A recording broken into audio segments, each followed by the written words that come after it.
60 secondes, pratique. Mieux vivre l'ailleurs, avec Margot Vapro du site expatez-vous.com.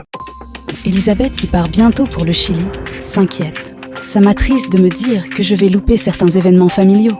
Comment m'y préparer ? C'est vrai que quand on part loin comme ça, il est toujours compliqué d'anticiper ce qui pourrait arriver, que ce soit en positif ou en négatif.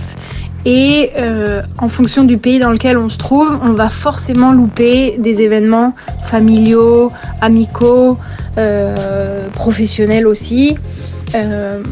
Mais que ce soit un mariage par exemple, un baptême, un anniversaire, mais aussi parfois un décès ou la convalescence d'une personne qui a eu un accident. Voilà.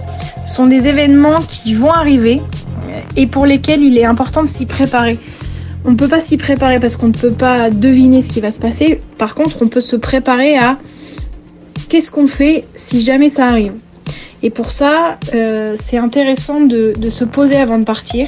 C'est un exercice qui est assez difficile parce qu'il demande d'anticiper, de réfléchir, mais aussi de hiérarchiser.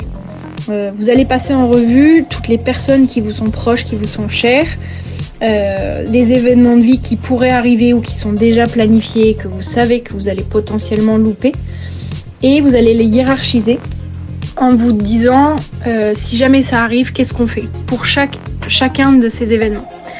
Et en conséquence de ça, vous allez ajouter à votre budget une enveloppe de secours qui va vous permettre de pallier certains événements, certains aléas, certaines urgences que vous n'aurez pas forcément inclus dans vos préparatifs. C'était Mieux vivre l'ailleurs avec Margot Vapro. Plus d'infos sur expatez-vous.com. Françaisdanslemonde.fr